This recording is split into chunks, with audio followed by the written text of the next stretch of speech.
नमस्कार दोस्तों, आज की कहानी है बहन का आशीर्वाद। सदियों पुरानी बात है। उत्तराखंड के किसी पहाड़ी गांव में एक गरीब किसान और उसका परिवार रहता था। परिवार में बस एक ही बेटी और एक ही बेटा था। किसान की पत्नी की मृत्यु हो चुकी थी। समय के साथ बच्चे बड़े हो गए। बेटी बड़ी थी तो किसान को उसके विवाह की चिंता सताने लगी। पाई पाई जोड़कर जैसे तैसे उसका विवाह कर दिया। 1-2 साल बाद किसान बीमार रहने लगा और एक दिन उसकी मृत्यु हो गई। अब उसका बेटा अनाथ हो गया। उसकी बहन को अपने भाई की चिंता सताने लगी, क्योंकि उसका ससुराल भी ज्यादा संपन्न नहीं था। तो उसे अपने ससुर और पति से इस बारे में बात करने में संकोच होता था। परंतु भाई की चिंता में उसने हिम्मत बांध के भाई को अपने ससुराल में रखने की बात अपने ससुराल वालों से की। ससुराल वालों ने बहू की बात मान ली, परंतु कुछ शर्तों के साथ।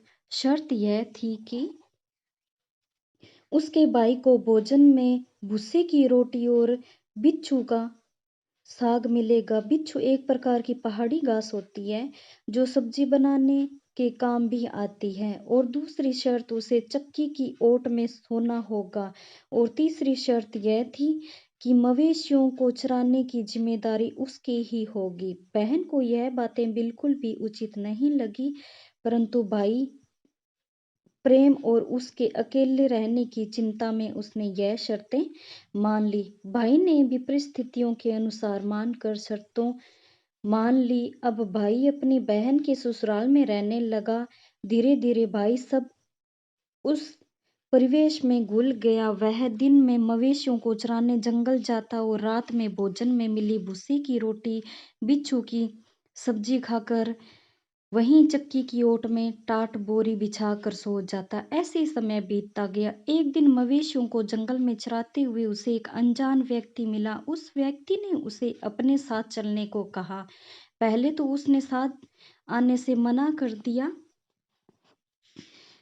पर जब उस अजनबी ने उसे अच्छे काम और अच्छे भविष्य का लोभ दिखाया तो वो सोचने लगा कि बहन के घर बोझ बनने से अच्छा तो कहीं और काम करके धन कमाया जाए।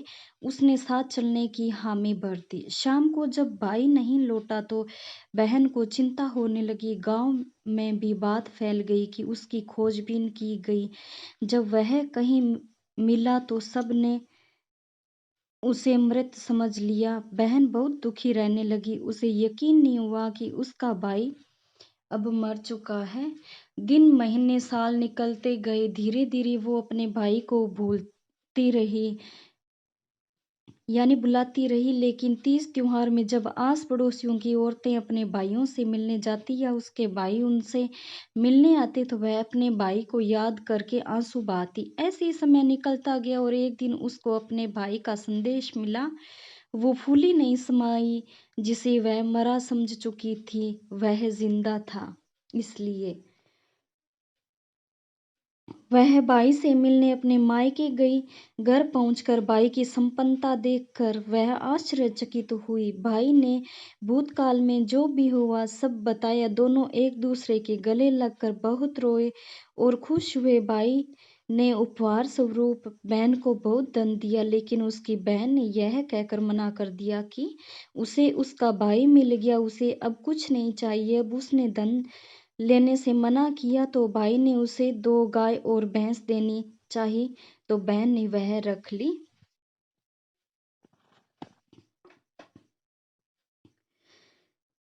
ली और भाई बहुत खुश हुआ कि बहन ने उसका एक उपहार स्वीकार कर लिया। उसने गाय के गले में घंटी बांधी और बहन के साथ भेज दिया। बहन उन गायों और भैंस के साथ ससुराल चल दी। सुनसान रास्ते में गाय के गले में बजी घंटी का स्वर अच्छा लग रहा था। उसे लगा कि घंटी से आवाज आ रही हो, भूसे की रोटी बिच्छू का साग खाएगा, हाँ दीदी चक्की की ओट में सोएगा, हाँ दीदी झाड़ू की मार सहेगा, हाँ दीदी घंटी मानो यही बातें बोल रही हो। यह सोचकर वह जोर जोर से हंस पड़ी। सच में इतनी ये कहानी है ना रुला देने वाली है। अगर आपको मेरा वीडियो पसंद आए, कहानियाँ पसंद आए तो लाइक करें।